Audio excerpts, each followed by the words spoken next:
Bem, Marcelo, está bom preparado dia. aí para Bom dia. São 6 horas e, como de praxe, né, a gente inicia a reunião do Programa de Capacitação Complementar em Endoscopia Avançada da Via Biliar e Pancreática do Hospital Moriá, exatamente às 6 horas, né? E hoje a gente vai falar sobre um tema interessante que se relaciona à colangite aguda, né? Se a gente faz colange endoscópica retrógrada na emergência, né, ou na urgência. E esse é um trabalho interessante que partiu de uma discussão que nós tivemos aí há alguns dias, eu, a Jennifer e o próprio Otávio, em relação à indicação e ao manejo desses pacientes. Então, acho que é realmente bem interessante essa abordagem e a gente precisa ter essa noção para saber exatamente aquilo que a gente deve fazer ou não, né? E esse trabalho foi publicado, se eu não me engano, no Gastrointestinal Endoscopy, né? Então, realmente é um trabalho interessante, que tem um crivo científico importante. Então, Jennifer, fica à vontade, pode apresentar para a gente esse trabalho e depois a gente vai discutir. Muito obrigado pela presença de todos também e um bom dia. Bom dia a todos. Obrigada, doutor Celso. Então, esse estudo é uma revisão sistemática aparentemente muito bem feita, que ele aborda o timing para a realização da CPRE nos pacientes com colangite aguda, né? A colangite aguda, ela foi a primeira vez descrita por Charcot em 1877. E desde aquela época ela foi descrita como uma dor abdominal, febre e icterícia, associada a anormalidades laboratoriais sugestivas de infecção e obstrução biliar. A bile, ela é um líquido estéril e ela tem propriedades bacteriostáticas. As infecções da via biliar, elas resultam da migração ascendente dos patógenos ou da bacteremia portal.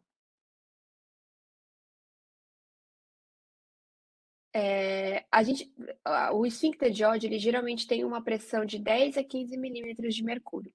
E isso promove uma barreira para a migração das bactérias advindas do trato intestinal na árvore biliar.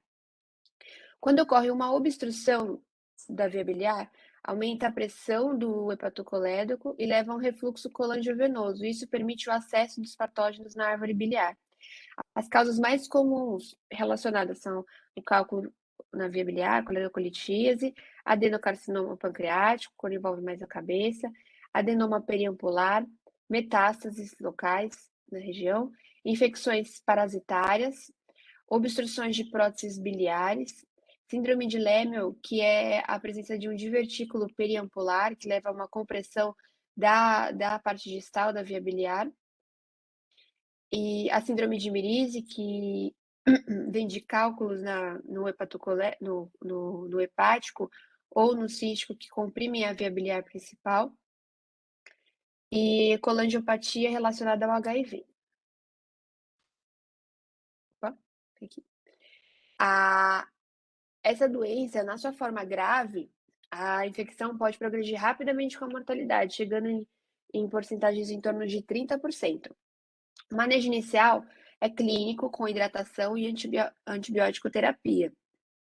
A maioria dos casos evolui bem com essas medidas. 20 a 30% vai apresentar uma falha nessa resposta ao tratamento medicamentoso, sendo então necessária a abordagem da via biliar com sua drenagem. O padrão ouro para descompressão biliar é a CPRE.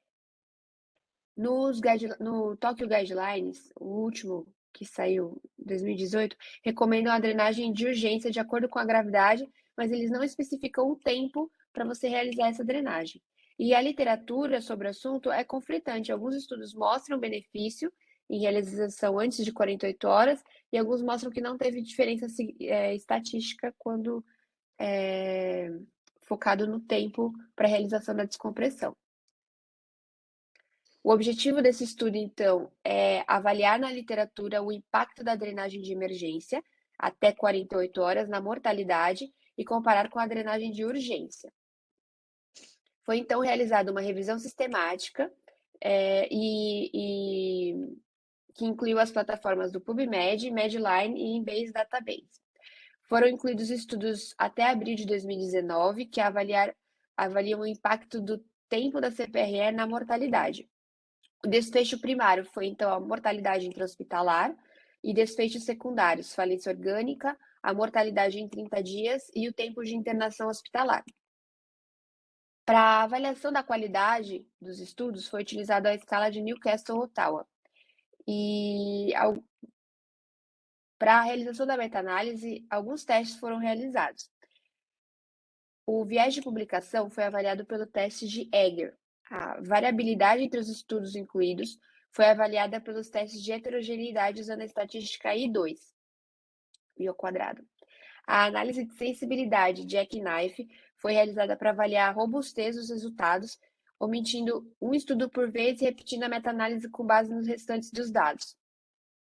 E a meta-regressão foi implementada para investigar a potencial heterogeneidade. Todas as análises foram realizadas no programa RStudio usando o pacote Metafor. Foram, então, identificados pelo Embase 901 artigos e pelo PubMed 543 artigos. Foram excluídos duplicatas, editoriais e revisões de artigos, e eram 665.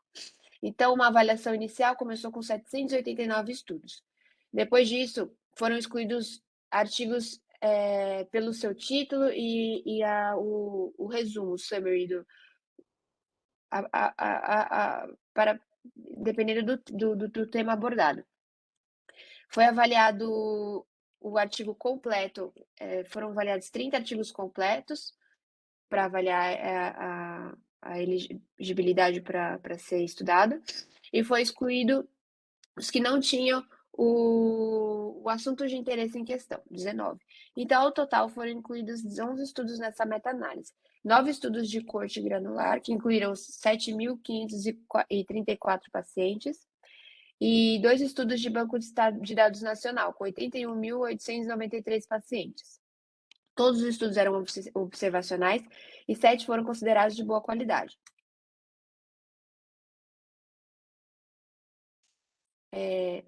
Dos resultados. A mortalidade referente à mortalidade intra-hospitalar. Foram analisados 5 estudos observacionais, incluindo 762 pacientes. Destes, 469 foram submetidos à CPRE de emergência, que é até 48 horas, e 293 foram submetidos à CPRE de urgência, após 48 horas. Foi evidenciada uma taxa de mortalidade significativamente menor, né, nos pacientes drenados até 48 horas, com odds ratio de 0,52, sem heterogeneidade. A análise do subgrupo dos 2 estudos de banco de dados nacional, em que incluía 81.893 pacientes, evidenciou uma taxa de mortalidade significativamente menor nos pacientes submetidos a CPRE até 48 horas, com odds ratio de 0,58. Também com a ausência de heterogeneidade no estudo, e o IGTED sugerindo não haver potencial para viés. Na avaliação da mortalidade em 30 dias, 3 estudos observacionais foram incluídos com 6.400 pacientes, comparando os pacientes que realizaram a CPRE antes e após 48 horas. Apesar de haver uma tendência de menor mortalidade nos pacientes submetidos a CPRE até 48 horas, ela não foi estatisticamente significante, com odds ratio de 0,39 e heterogeneidade de 79%. Entretanto, na análise de um subgrupo específico, incluindo um estudo de banco de dados nacional com 4.570 pacientes, os pacientes submetidos a CPRE até 48 horas tiveram significativa menor mortalidade em 30 dias. Apenas 2 estudos estratificaram a colangite por gravidade. A colangite grave foi associada a menores taxas de mortalidade intra-hospitalar, com odds ratio de 0,41, e mortalidade em 30 dias, também menor, com odds ratio de 0,31, nos pacientes submetidos precocemente a CPRE. Né? E a gente teve dados semelhantes no grupo de colangite leve a moderada, com taxa de mortalidade intra-hospitalar menor em ambos os grupos. Ou em ambos os grupos, não, no grupo menor, com menos de 48 horas. Da avaliação do desfecho tempo de internação. A gente incluiu a gente viu incluídos 3 estudos, com 494 pacientes submetidos a CPRE antes e após 48 horas. A taxa de permanência hospitalar foi significativamente menor nos pacientes submetidos a CPRE até 48 horas, com diferença média de menos 5,56, no intervalo de confiança de 95%, de 1,59 menos de 1,59 positivo a menos 9,53 negativos, com uma heterogeneidade de 74%. Na análise do subgrupo, incluindo o estudo de banco de dados nacional com 4.570 pacientes, o tempo de internação foi significativamente menor. Os pacientes submetidos a CPRE até 48 horas, com uma diferença média de menos 2,4. Na avaliação do desfecho falha orgânica persistente, 3 estudos foram incluídos, com um total de 546 pacientes. Apesar dos pacientes submetidos a CPRE até 48 horas terem taxas de falha orgânica persistentemente menores, eles não atingiram relevância estatística.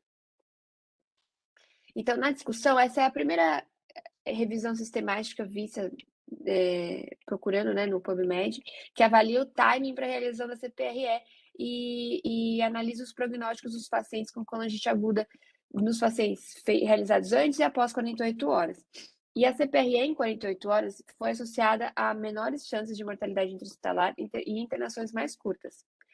Também ela foi vista como benéfica nos pacientes com colangite grave e associada a melhores resultados nos pacientes com colangite leve e moderada. Nas limitações dos estudos, foram utilizados, todos os estudos utilizados eram observacionais. Isso pode ter induzido um viés de seleção. Apenas 2 estudos relataram mortalidade estratificada com base na gravidade da colangite, que é um número pequeno para a gente pensar no resultado robusto. E foram identificados vários estudos de corte granulares, né, os 9, mas também 2 estudos de bancos de dados nacionais grandes. Então, pode ter tido uma sobreposição de dados, né, e sendo impossível de corrigir essa sobreposição. Foi utilizado vários testes, é um estudo que foi bem, não sei como explicar, bem tentado ver se tem viés, se tem heterogeneidade, tudo para poder deixar o mais homogêneo possível. Mesmo assim, ainda tem essa chance de sobreposição que pode acabar sendo um viés. Então, na conclusão, a drenagem biliar precoce em até 48 horas dos pacientes com colangite, ela está associada a menores chances de mortalidade hospitalar, mortalidade em 30 dias, apesar de não ter sido significativamente estatístico, e falência de órgãos e menor tempo de internação. O benefício em relação à taxa de mortalidade persiste em pacientes com a colangite leve e moderada, e também, principalmente nos pacientes graves submetidos a CPRE em até 48 horas. E os ensaios controlados randomizados maiores são necessários para a gente delinear melhor o momento ideal da CPRE nos pacientes com colangite aguda, estratificados com base na gravidade, para avaliar se a CPRE de emergência é benéfica ou não nos pacientes com colangite aguda também leve ou moderada. Então é isso. Muito obrigada. Perfeito, Jennifer. Muito obrigado pela apresentação desse trabalho. Eu acho que esse trabalho corrobora com aquilo que a gente aprendeu, né? Quando a gente fazia a nossa residência de cirurgia, de endoscopia ou até mesmo de clínica, né? Onde a gente sabe que a colangite é um estado mórbido grave e que necessita ser drenado, ou seja, tem que ser drenado.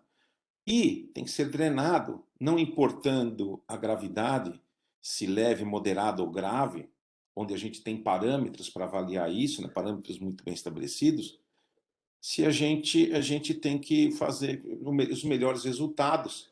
Parecem ser os resultados quando esses pacientes são submetidos ao procedimento até 48 horas. Não que depois das 48 horas você vá ter uma alteração muito importante em relação ao resultado, né? Mas é de bom alvitre a gente sempre fazer isso. E outra coisa também que eu vou colocar em discussão, né, inicialmente com os endoscopistas, né, É que eu também aprendi que quando você vai drenar uma colangite, você deve drená-la da melhor forma possível. Então você não deve envidar esforços para fazer isso, né?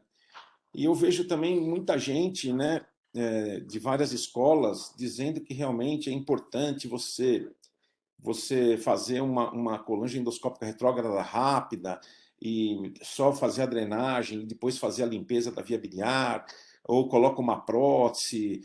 Então, eu acho que isso é uma coisa que a gente tem que discutir um pouco, eu acho que vale a pena a gente discutir um pouco, porque realmente esse é um ponto importante. Então, eu gostaria agora de, se alguém tiver alguma pergunta, por favor, levante a mão, fique à vontade. Se quiser colocar aqui nos questões e perguntas e respostas, fiquem à vontade. Então, vamos lá, eu gostaria de começar a discussão aí com o Dr. Marcos Clarencio, com o Dr. Humberto, o próprio Otávio está aí também. Então, por favor, fiquem bem à vontade.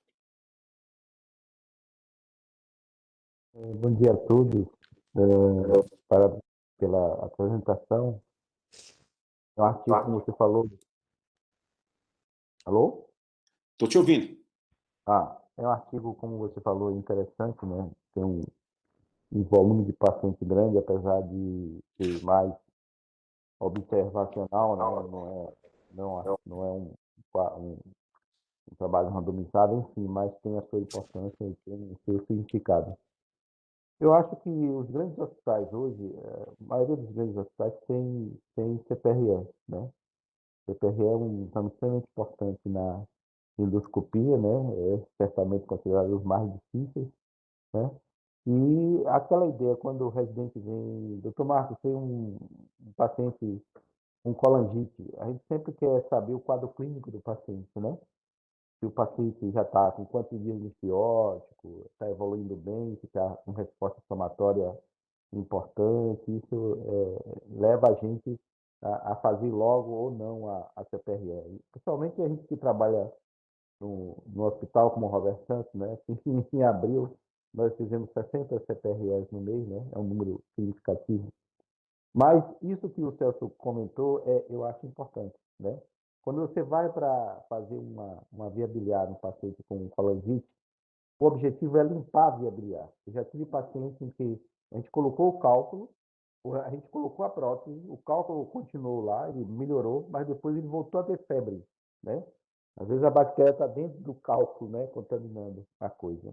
Então, eu acho que naquele caso, nos casos dentro do possível, é limpar logo a via biliar. É claro que tem aqueles casos em que existe uma alteração da crase sanguínea, e aí você faz uma drenagem rápida com a colocação da prótese, né? Esses casos especiais você pode até realizar isso, mas dentro do possível, né, da brevidade, limpar a via biliar, isso é extremamente importante. Obrigado, Marcos. Eu queria saber a opinião aí do Humberto, que também tem uma grande experiência com colange e colangite aguda, né? Então, eu quero saber o que ele pensa, o que ele acha. Eu acho que é importante a gente discutir esses pontos. Fala, Humberto, tudo bem? Bom Muito dia, tudo frio aí bom? na sua cidade? Nada, aqui tá calor ainda. A Tá frente certo. fria aqui dá uma volta, faz uma curva, não chega não. Então, eu acho que esse tempo de 48 horas é o tempo necessário suficiente para esses pacientes que muitas vezes são idosos, com comorbidade e que não apresentam o quadro de colangite como está no livro, né? É o tempo suficiente para você e necessário para você estabilizar o paciente. Quem já teve a infelicidade, vamos dizer assim, de ser levado a fazer uma CPR às pressas também, né? Tentando seguir esse parâmetro, quanto mais cedo, melhor, muitas vezes a gente se depara com pacientes muito graves, mal estabilizados, né? E isso acho que é um ponto importante. O outro ponto é, hoje, na maioria dos hospitais, você tem a ressonância, a colange ressonância, para você mapear, você fazer um diagnóstico etiológico da obstrução, né, da colangite. Qual a importância disso? É de você também fazer um procedimento, a meu ver, o mais rápido possível. Não é às pressas, ao mais rápido possível. E a colocação não de prótese vai depender exatamente do que você está vendo na coluna de ressonância. E esse é um ponto, para mim, extremamente importante. Assim, não injetar, isso é para os residentes, a tendência é o pessoal injetar muito, na fisiopatologia da colangite é a translocação bacteriana. Então, assim, procure sempre aspirar a bile e injetar a mesma quantidade de contraste ou menos do que você aspirou. Isso é uma técnica que eu faço, e injetar o menos possível de contraste, tá? Em relação a colangite com um diagnóstico diferencial, não é o caso do trabalho, né? Mas acho que agora a gente vai começar a ter uma etiologia de colangite, talvez subaguda, que é a colangite pós-Covid, que acho que esse é um tema até para a gente discutir mais para frente aí, né? Quem participa do grupo está vendo aí casos relatados, né? Então, acho que o mais importante é essa questão técnica, né? Não se afobar, querer correr 12 horas, 24 horas, que esse paciente tem que ser estabilizado, injetar o menos possível. E depois a gente pode discutir a questão da colangite pós-esfincterotomia. Isso é por ablação do esfíncter, né? Que a Jennifer tocou no assunto, né? Que está no trabalho. O gradiente de pressão é um fator protetor a evitar a ascensão bacteriana, e a gente, de vez em quando, vê colangite pós-esfincterotomia nos pacientes com grande dilatação das vias biliares. Então é isso. Perfeito, Vou parar porque senão não paro. perfeito. Eu queria também ouvir os comentários do Otávio, né? E depois a gente vai participar aí os comentários do Rodrigo para ver exatamente o que ele acha. E aí a gente pode discutir pontos como esse que o Humberto falou, que também são pontos importantes. Eu não sei se o Otávio está nos escutando. Oi, tô sim. Bom dia, Otávio. Bom dia, pessoal. Não, eu concordo com o que tanto o Marcos quanto o Humberto falaram. Eu acho que um paciente que é internado aventou-se a suspeita de colangite, eu acho que esse paciente tem que ser bem estudado, e se ele tiver realmente em colangite, ele vai se beneficiar da CPRE o mais rápido possível. Acho que já é cansado na literatura médica e no nosso próprio dia a dia que depois que o paciente estando em colangite, ele drenado, a melhora dele é muito rápida. Então, acho que isso já é um pouco mais batido, enfim. Acho que quanto mais rápido a gente drenar, melhor. E o que o Humberto disse também a respeito de contraste, quanto menos você injetar e mais você conseguir lavar a via biliar, também o paciente se beneficia. Perfeito, Otávio. Isso é uma coisa importante. Essa é uma outra pergunta que eu ia fazer para o Marcos, ia fazer para o Humberto. Marcos, Humberto, vocês fazem um paciente com colangite aguda, vocês estão vendo que está saindo pus pela papila. Qual é a conduta de vocês? Vocês lavam essa via biliar? Vocês limpam a via biliar com balão? Lavam com soro? Eu, por exemplo, aprendi isso, né, com o professor Ligurri. Sempre lavei a via biliar, sempre joguei líquido, não sob pressão, só depois de fazer uma esfincterotomia ampla, né? Esse também é um dos fatores que previnem as colangites pós-esfincterotomia, né? Então, uma esfincterotomia ampla e não tática ou curta, né? Principalmente, como eu vejo muitos colegas fazendo, né? Uma esfincterotomia tática, única e exclusivamente para passar uma prótese, né? Então, eu queria saber a opinião do Márcio, queria saber a opinião do Humberto. Primeiro, vocês lavam a via biliar ou não? Segundo, vocês fazem a esfincterotomia rapidamente e não passam o balão para limpar, por exemplo, a via biliar e tirar aquele pus? Como é que vocês abordam essa via biliar no caso de colangite aguda? Quer seja ela leve, moderada ou grave. Ô Celso, a minha escola também é parecida com a sua. Eu não fui aprender lá na França, mas com quem eu aprendi realmente também teve os ensinamentos do professor Ligorri, né? Eu aprendi viabilidade com o Gilmar, né? E um dos pontos que nós a gente passa isso para os residentes, se você vai inserir o fio sobe até a via intrahepática, ótimo. Aí você está com a via biliar na sua mão, né, e você não deve tirar esse fio. A partir daí, você injeta contraste, né, uma quantidade suficiente para você constatar que tem o cálculo, uma quantidade suficiente para você opacificar a via biliar, né?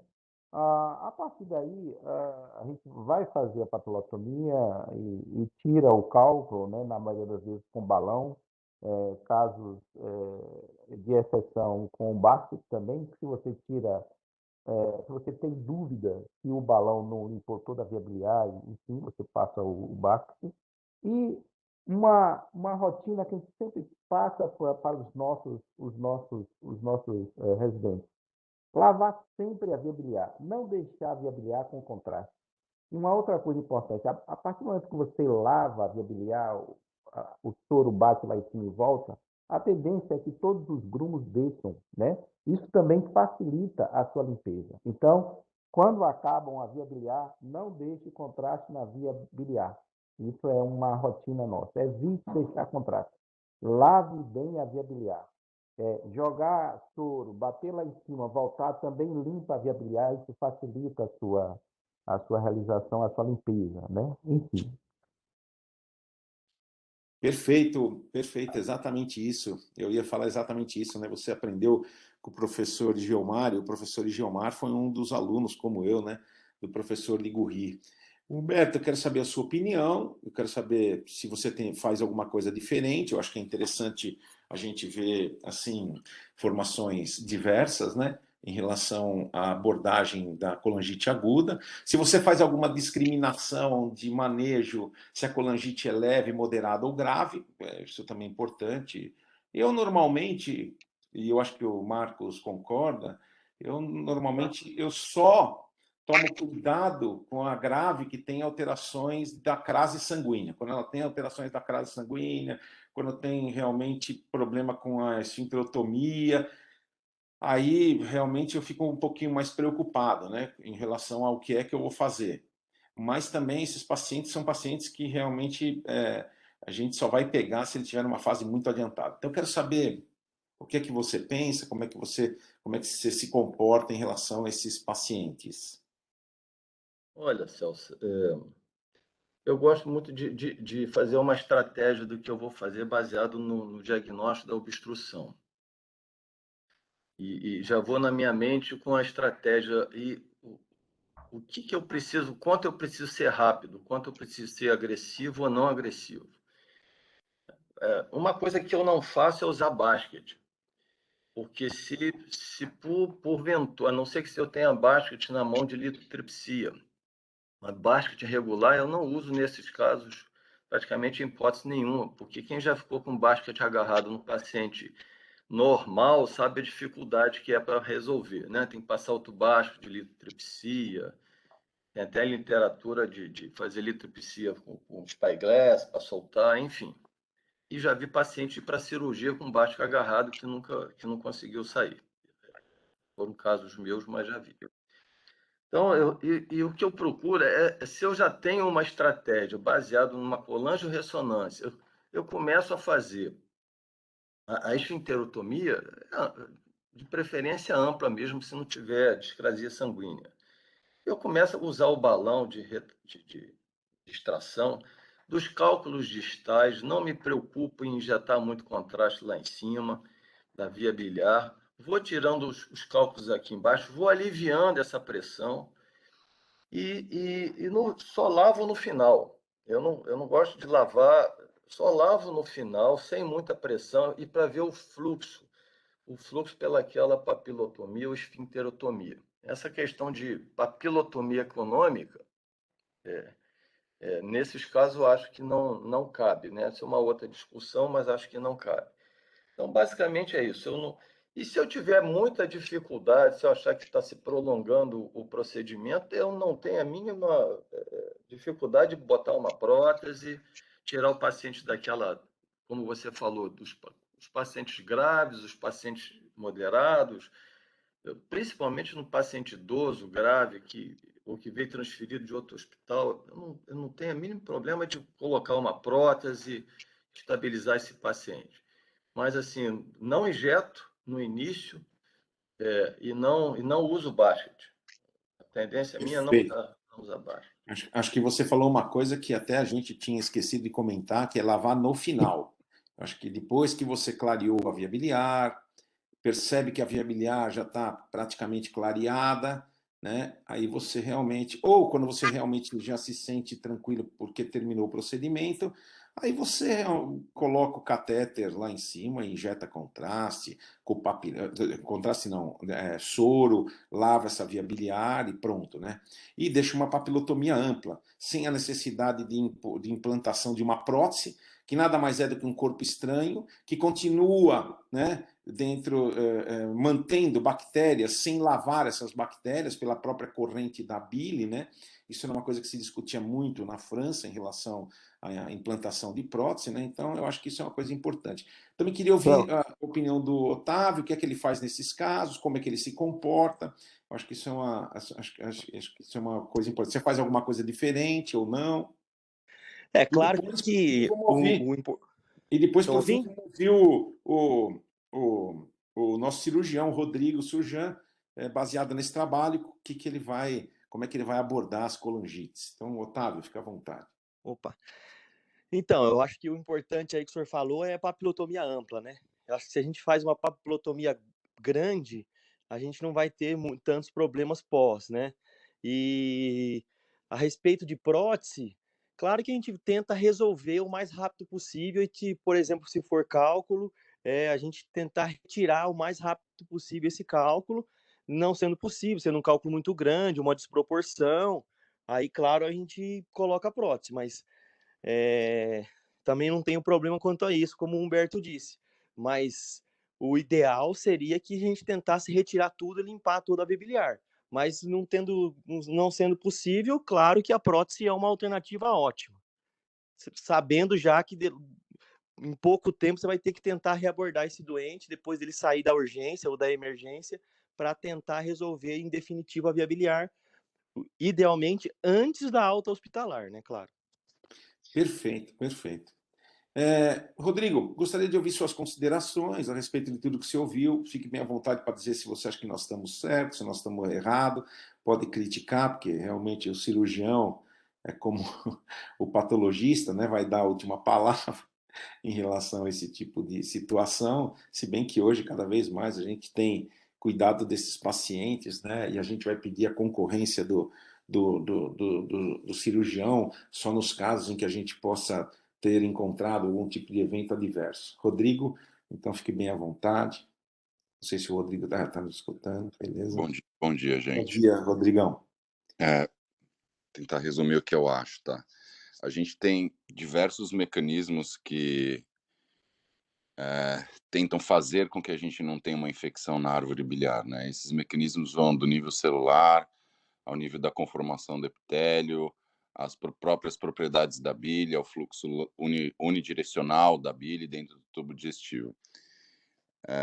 Talvez isso também aconteça porque no nível da arquitetura celular, da arquitetura histológica do fígado, a gente tem uma proximidade muito grande entre os ductos biliares e as estruturas vasculares e as veias centrolobulares. Quer dizer, se você tem um processo infeccioso na bile, potencialmente, por que o doente fica tão grave? Porque a gente tem uma relação muito próxima entre a nossa circulação sistêmica e os ductos biliares que vão estar infectados.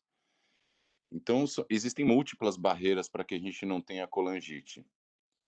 Só que uma vez que essas barreiras são quebradas, quer dizer, você teve um evento tão intenso, tão importante, que uma série de situações de contingências foram quebradas e elas absolutamente param de funcionar. E talvez seja por isso que a colangite seja um quadro clinicamente, olha, acho que talvez de uma forma universal sempre grave, né? E é claro que quando você chega numa situação dessa, o que você precisa efetivamente é de drenagem, a gente não vai ter outra forma de trabalhar essa situação. E tem algumas coisas que são interessantes, né? Assim, algumas divisões que a gente faz, que talvez a gente coloque alguns números e para tentar categorizar a situação clínica ou a nossa forma de terapêutica, mas sinceramente, gente, para mim eu nunca tive essa divisão na minha cabeça de precoce, não precoce, menos de 48 horas, mais de 48 horas. O que eu aprendi na minha vida é que quando você tem colangite, você tem um evento grave, com comprometimento sistêmico, você tem uma quebra tão intensa dos mecanismos de proteção dentro da via biliar que não existe outra forma de terapêutica que não a drenagem. E aí acho que assim, do momento que o doente é admitido, é um preparo até a gente mandar eles para vocês da forma que a gente identificou que talvez fosse a melhor possível para vocês trabalharem, independente do tempo. Então, assim, doente admitido, começa antibiótico terapia. É claro que na hora que vocês entram, entre aspas, do que a gente chama de cirurgia, o foco vai ser manipulado, mas e às vezes existe uma pequena piora clínica depois da manipulação, mas assim, os doentes com colangite já têm um quadro sistêmico tão intenso, já tem um processo local tão grande e a manipulação de vocês é tão menos invasiva que um procedimento cirúrgico que invariavelmente o que a gente vê é que na hora que vocês drenam, o doente melhora e melhora rápido, né? E não tem aquele quadro tão agudo de mobilização de foco. Então, na minha cabeça é simples, assim, o doente internou, eu não faço nenhuma divisão de tempo. Foram feitos exames diagnósticos, o diagnóstico é colangite. É preparar o doente, às vezes a gente identifica, assim, alterações de coagulação que a gente tenta corrigir antes de mandar o paciente para vocês. Mas é assim, ajuste hemodinâmico, ajuste com antibiótico, tratar o que a gente puder do ponto de vista de coagulopatia para vocês. Isso para a gente consegue fazer rapidamente hoje e submeter o doente à drenagem endoscópica. Rodrigo, eu quero te fazer uma pergunta. Você, na sua prática clínica diária, quando recebe um doente com suspeita de colangite, você classifica essa colangite em leve, moderada e grave? E se sim, qual é a fonte de classificatória que você usa? Arden, na verdade não, né? Assim, a gente tem a tríade de Charcot, a pêntade de Reynolds, né? Então, assim, basicamente o que a gente faz na prática clínica, assim, por exemplo, vocês vão se lembrar do Bruno, né? Sim, O claro. Bruno fazia colangite no quarto, falava, meu hipocôndrio direito tá doendo, batendo papo e falava, Rodrigão, acho que precisa dar uma olhada nessa prótese. E eles Exato, colangite, né? exato. E são os pacientes que basicamente são admitidos em choque hemodinâmico, né? Então, assim, a colangite que chega grave, o doente chega em choque hemodinâmico, assim, entrou na porta do pronto-socorro, a hora que você olha para o doente, você já sabe que ele vai para UTI, né? É só uma questão de fechar o diagnóstico, estabilização hemodinâmica e encaminhar o doente para a drenagem. Então, existe aquela colangite que é um pouco mais sintoma, febre, dor e alteração laboratorial, e o doente que chega com aquela pêntade de Reynolds, que é realmente um choque hemodinâmico sistêmico grave, né? A maior parte das vezes grave, mas que a imensa maioria das vezes a gente consegue estabilizar. Então, assim, basicamente a diferença entre esses casos é a presteza com que a gente vai tentar trabalhar e basicamente a unidade de internação que esse doente vai ser internado. Então, assim, aqueles que chegam toxemiados, que chegam com choque hemodinâmico, esses são os pacientes com colangite grave. Mas nos dois casos, basicamente o que a gente tenta fazer é preparar o doente para vocês fazerem a drenagem da forma que for melhor. Rodrigo, uma última pergunta. Você recebe um paciente que tem colangite por causa de coledocolitíase. A gente faz a colange endoscópica, era uma colangite severa, e a gente resolve o problema do paciente. Mas o paciente tem uma vesícula cheia de cálculos. Quando é que você indica a colecistectomia? Na véspera da alta. Isso é uma coisa importante. Eu faço igual a pancreatite aguda, Ardengue. É assim, Exato. quando eu passo no quarto, falo, o senhor está de alta. Eu falo para ele, amanhã, porque hoje a gente tira a vesícula, amanhã você vai embora para casa. Então, assim, quando o doente está bem drenado, como vocês todos falaram, né? Assim, fazer uma drenagem ampla, quer dizer, você não tem mais muita preocupação de migração de cálculo da vesícula.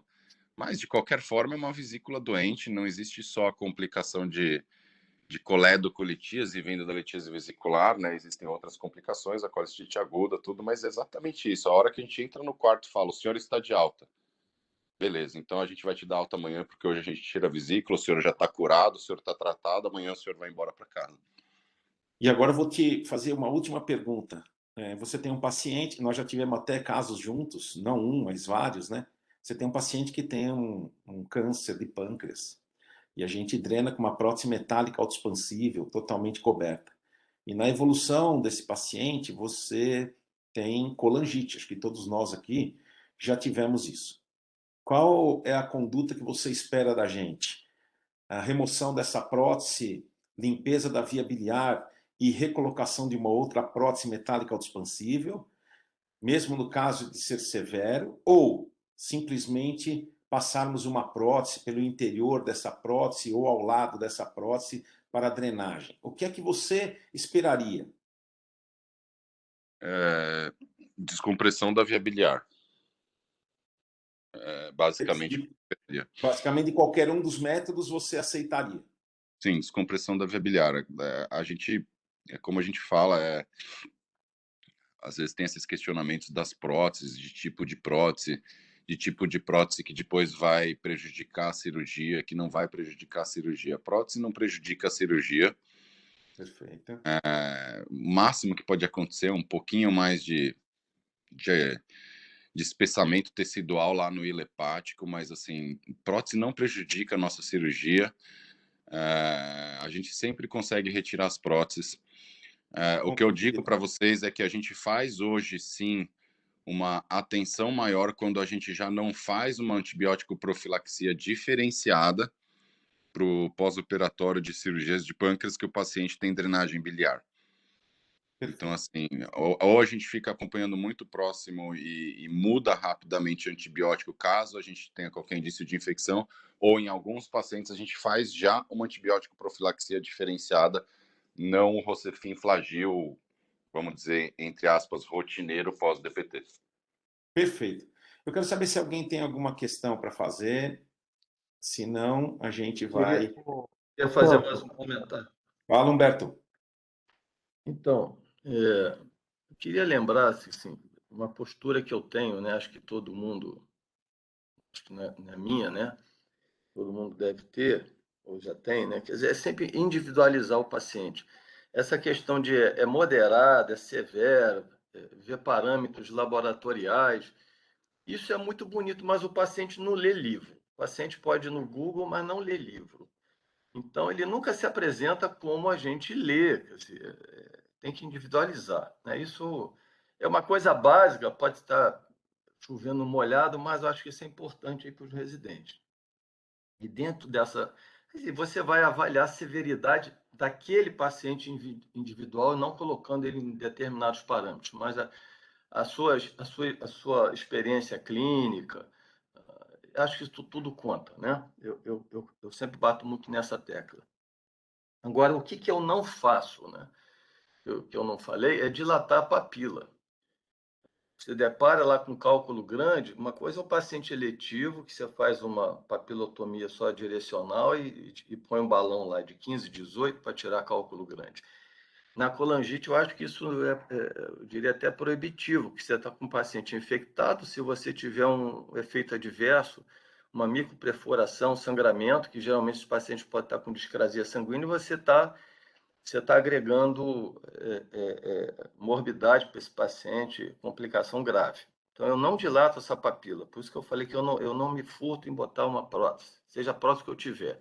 E a prótese metálica também não deve ser usada, porque essa prótese vai sair em curto espaço de tempo, o custo-benefício não vejo, não tem razão pelo custo-benefício você botar uma prótese, porque tem vários trabalhos colocando prótese metálica coberta em paciente com cálculo, você tirar depois, mas isso é um paciente que vai esperar 3 meses, isso é uma outra discussão, né? E lembrar o seguinte, procedimento combinado. Eu já tive a oportunidade de fazer na madrugada, no meio da noite, enfim, procedimento combinado com o cirurgião nos casos que você tem colangite, colicistite aguda, paciente séptico muito grave. O cirurgião entra primeiro, passa um fio, geralmente, dos casos que eu fiz, eu pedi, passa um fio. Às vezes, muitas vezes, o paciente é associado a pancreatite também, quer dizer, pancreatite, colangite, colicistite, todas as ites possíveis e a gente faz um rendezvous, o cirurgião passa um fio, fica mais fácil para você entrar na papila e fazer alguma coisa. Mas o procedimento combinado é complicado, você tem as duas equipes, mas eu creio que com uma boa coordenação, né, isso pode ser feito. São casos mais raros, mas acontece, viu? De você ter que fazer tudo num tempo só. Perfeito. Gente, eu vou ter que aproveitar, Humberto, porque acho que você levantou um tema que é super legal para vocês discutirem. Num caso como esse, um mirise não, mas assim, aquele mirise tipo 1, colangite, colicistite aguda, alguém de vocês já fez ou já considerou vocês drenarem a vesícula biliar nesse mesmo tempo? Bom, bela pergunta. Olha, eu nunca fiz uma drenagem desse tipo e a literatura mostra vários trabalhos, você colocando prótese plástica via papila, Dentro da vesícula. dentro da vesícula. Eu acho. Mas isso, né, Humberto, é para drenar, mas isso é para drenar colicistite aguda, né? Exatamente. Eu nunca fiz. Agora, colangite mais colicistite, para drenar os dois, eu acho que drenar um já é difícil. Eu acho que drenar a vesícula, você tem que ter uma anatomia muito bem feita ali, injetar bastante contraste para você cateterizar o ducto cis, conseguir passar um fio guia. Eu acho isso extremamente difícil tecnicamente, tá? Então, tecnicamente é bem difícil. Marcos, acho que você queria falar alguma coisa, Marcos Clarence. Outro ponto que a gente sempre fica atento é como é que está o TP, como é que está a plaqueta, né? A literatura traz 50%, 50 mil. Eu acho que o TP entre a plaqueta entre 40 e 50 mil, a gente faz, a gente já teve, a gente deu sorte e foi tudo bem, né? E também acima de 40, 45 de TP por cento, a gente também faz. Claro que a gente quer sempre acima de 50, acima de 50 mil plaquetas, enfim. Isso pode variar um pouquinho. Perfeito.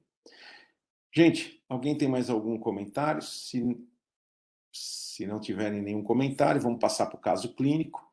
Quem vai apresentar o caso clínico é o Dr. Fernando Rodrigues.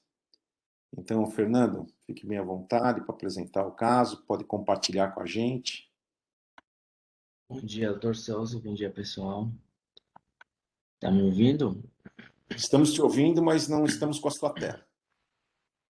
Agora sim. Agora já foi, né? Bom, eu vou apresentar um caso clínico que a gente viu semana passada no hospital. Achei interessante.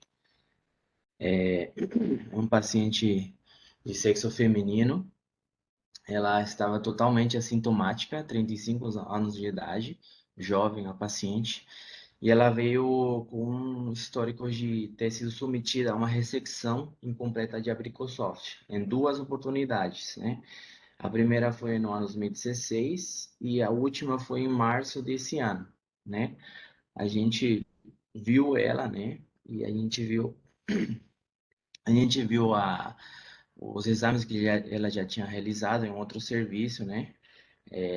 Conseguindo ver a lesão, identificar a lesão, né, que ela fez endoscopia e ela fez biópsia, já veio com diagnóstico para a gente, né, mas a gente viu que a lesão que ela tinha na época era a 21 centímetros da arcada dentária superior, era uma lesão amarelada, coberta por mucosa íntegra, né, e a gente viu também no segundo estudo que ela fez, da primeira não conseguiu tirar totalmente aquela lesão, não conseguiu ser ressecada, então foi indicada novamente uma ressecção nela, e a característica similar, uma lesão amarelada, que estava recoberta totalmente por mucosa íntegra, né? Quando a gente viu ela, que foi semana passada, a gente viu as mesmas características que o antecedente que ela apresentou, uma mucosa íntegra e mais ou menos medimos 3 milímetros na área cicatricial. né? Aqui as imagens da ecoendoscopia que a gente fez aquele dia, tá? Aqui está marcado pela setinha azul, tá? E ela foi realizado nela uma ligadura, tá? Mais uma mucosectomia endoscópica, tá? A gente conseguiu isolar bem aquela lesão, a gente colocou uma ligadura elástica naquela região e foi feita posteriormente uma hemostasia mecânica, né? Foi colocado o clipe na lesão, não teve sangramento nenhum, não teve complicação nenhuma, né? E foi levado para o laboratório a amostra daquela lesão e dando como resultado o que a gente já suspeitava, né? Aquela tumor de células granulares, que foi feita a terceira ressecção no nosso serviço daquela lesão. Você tem a foto? Eu tenho a foto aqui. Eu consigo. Deixa eu ver aqui se eu acho aqui. Eu vou A mostrar a foto foto da da patologia. lâmina, né? Da lâmina. Eu vou mostrar aqui Eu para vou vocês sair a daqui, foto da então. lâmina. Se o senhor quiser Ele mandou compartilhar para a mim. foto.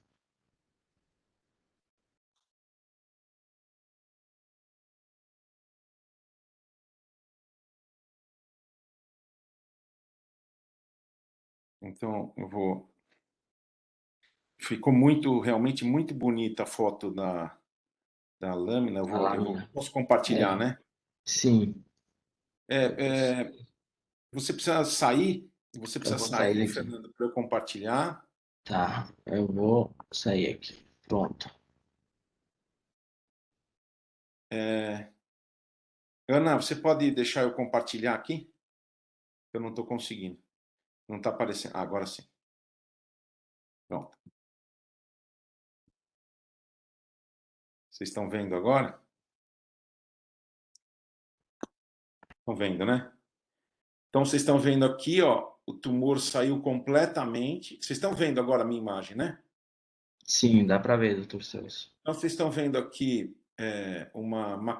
entre aspas, uma macroscopia da lesão, que foi removida completamente.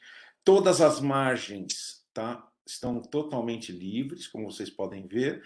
E aqui é o resultado, né? O resultado da microscopia, da hematoxilina e eosina. É um tumor de muito fácil diagnóstico, né? Não tem grandes dificuldades para fazer esse tipo de diagnóstico. Então, realmente houve uma ressecção completa da lesão, que é aquilo que a gente tem que fazer. E agora eu gostaria de ouvir aí os comentários, né, que vocês têm para fazer em relação a esse caso clínico. Por favor, fiquem bem à vontade. É um caso simples, né? Mas um caso que realmente a ecoendoscopia nos ajudou a identificar. Foi difícil, né, identificar a lesão, mas ajudou a identificar realmente a lesão.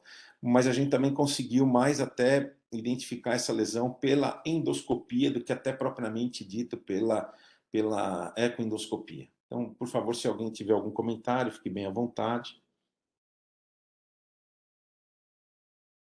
Otávio, Humberto, Marcos.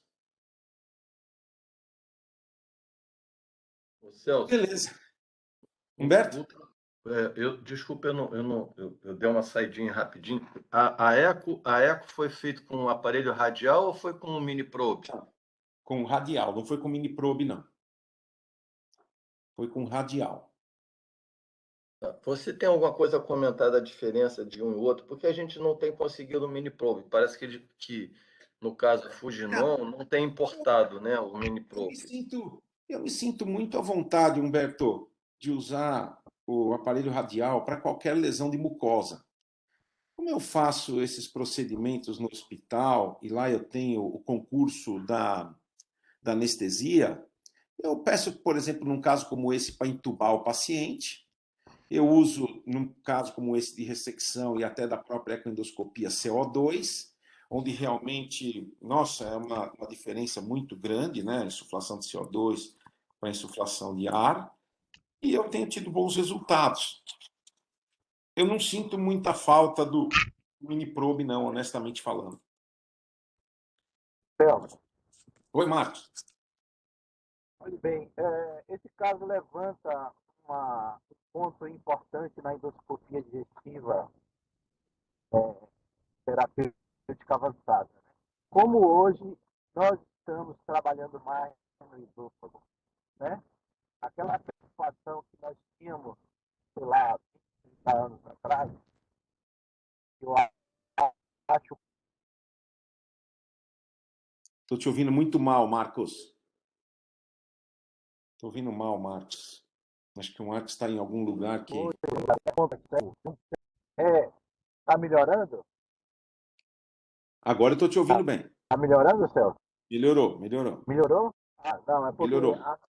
aquela descida da ladeira daqui da rua é um ponto cego e é horrível. Olhe bem, então hoje nós estamos trabalhando mais no esôfago, né?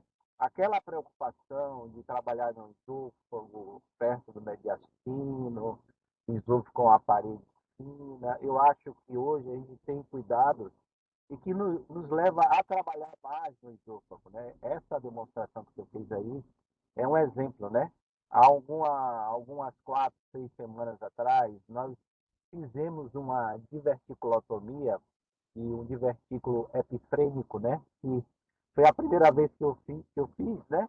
E, claro, o Zen que a gente já fez outras vezes, mas é como você falou, Celso, a gente tem que trabalhar no esôfago com as nossas armas, né? Que vai desde o paciente anestesiado, entubado, até o uso de CO2, a possibilidade de ter clipes para fechar alguma perfuração, a possibilidade de você ter prótese metálica, né? Quantas vezes já colocamos prótese metálica não só para tumor, mas também para fístula, pós-retirada de corpo estranho, pós-cirurgia. Então, hoje, o endoscopista cada vez mais está trabalhando no esôfago com mais segurança, né? E por que tirar esse tumor? Né? É porque esse tumor também é muito difícil, mas pode dar câncer. Não mais que 2, 3%, mas pode dar câncer. E no paciente jovem pode acontecer esse câncer, né? Porque tem toda a vida pela frente. Então, hoje, o endoscopista que trabalha com tratamento avançado em endoscopia está trabalhando com mais segurança no esôfago, né? O cirurgião fica tranquilo que nós estamos trabalhando com mais segurança.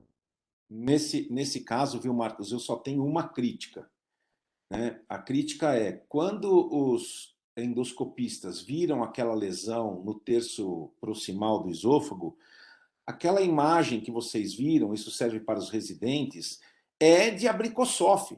É desnecessário a realização da biópsia. E se estiver indicada a ressecção, ou seja, se o oncologista quiser que faça ressecção, como foi o caso, se o cirurgião quer que faça ressecção, então você, com aquele aspecto que é simplesmente o abricossof, você pode partir diretamente para a ressecção, da qual eu teria optado pela ligadura elástica, exatamente aquilo como eu fiz aqui nesse caso, né? E colocação de clips, do que fazer a biópsia antes, né? Muito provavelmente eles fizeram a biópsia, fizeram o diagnóstico de abricossof, que foi o caso, e aí o que aconteceu? Quando foram ressecar, ressecaram parcialmente a lesão, por causa do edema, por causa de tudo que pode ter acontecido. Então, isso é uma coisa que, na minha concepção, eu acho que essa é a única crítica que eu faria. Porque se o Fernando colocar aí novamente, né, se ele compartilhar com a gente a primeira imagem, não há muita dúvida em relação à primeira imagem, de que a primeira imagem se trata de uma lesão do tipo abricossof. E aí eu acho que a biópsia, né, complicou essa remoção. E aí, o segundo ponto é que a gente fez uma ressecção de um abricossof que não foi removido completamente, né? Então, isso realmente nos traz uma certa dificuldade. Nós tivemos uma certa dificuldade para posicionar, por exemplo, Pode voltar, isso, pode voltar. Ó, volta antes, volta. Essa aí é o momento da biópsia. Ó. Olha aí, essa lesão, gente, é uma lesão típica de abricossof, né? Ou seja, uma lesão amarelada, nítida, né? E que estava pedindo para ser removida, né? É como dizia o professor Modena lá em Ribeirão Preto, né? Isso aí é como se fosse um salta-caroço. Você bota uma ligadura aí, ele já pula para cima, né? Por exemplo, nos abricossofts é totalmente desnecessário a realização de ISD, de qualquer coisa desse tipo. Eu já tive a oportunidade de ressecar muitos abricossofts. Eu já perdi a conta de ressecar. Então, quer dizer, não tem grande problema em relação a isso. Queria ouvir mais algum comentário? Se alguém tiver alguma pergunta, por favor, pode levantar a mão ou liga o microfone e faça o comentário. Humberto, você não vai... Opa, fala. Celso, você considera imprescindível a eco nessas lesões bem típicas? Não. Acho que uma lesão dessa é totalmente desnecessária. Por exemplo, essa lesão, quando eu olho, se essa paciente é do meu consultório, né? Se eu tivesse visto essa lesão nesse período, que para mim só chegou depois da primeira ressecção, que foi incompleta. Eu, por exemplo, faria ecoendoscopia. Por que eu faria ecoendoscopia? Para ver qual é que é o tamanho realmente da lesão, entendeu? Mas que é uma lesão que pega a primeira e segunda camada, eu não tenho muita dúvida pelo aspecto endoscópico. Acho que o aspecto endoscópico ele é muito acurado, né? Nesse caso aí, para a gente perceber que a lesão pega a primeira camada e a segunda camada. Então, foi exatamente, por exemplo, nesse caso, eu faria ecoendoscopia para ver o tamanho. Agora, nas lesões menores do que essa, né, eu, por exemplo, por exemplo, uma lesão no terço distal, intraabdominal, do esôfago, né, que é o local mais frequente. Esse daí já não é num local tão comum, né? Esse é no terço proximal. Eu já fiz a ressecção de várias lesões depois da ecoendoscopia, mas não acho fundamental a realização da ecoendoscopia. Totalmente diferente, por exemplo, da papilectomia endoscópica, onde eu acho fundamental para você ter uma visão ampla, né, daquilo que você vai fazer. Assim, não sei se você, Marcos, quem tiver, Rodrigo, quem tiver, concorda, né? É mais ou menos, eu traço uma analogia com aquelas pequenas lesões até de 1 centímetro no reto em que você pode fazer a ressecção com a própria ligadura e que às vezes são pequenos tumores neuroendócrinos, né?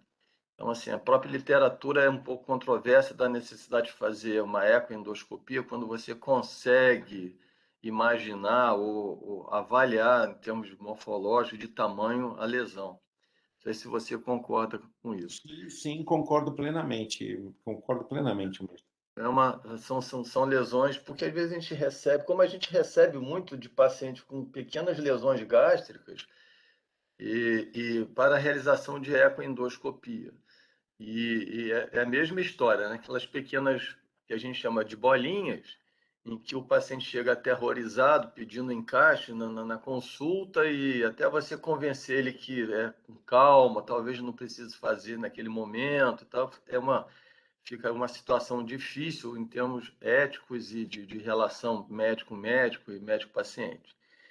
O que eu queria só levantar, assim, alertar, se você me permite estender um pouquinho, já que eu Vontade, falei claro. direto, alertar para os residentes já que eu estendi por reto, é a questão da biópsia nas lesões muito típicas. Não é incomum a gente pegar lesões, por exemplo, do colo com o máximo de biópsias possíveis. Isso é terrível, né? E aí manda para a gente fazer a ressecção.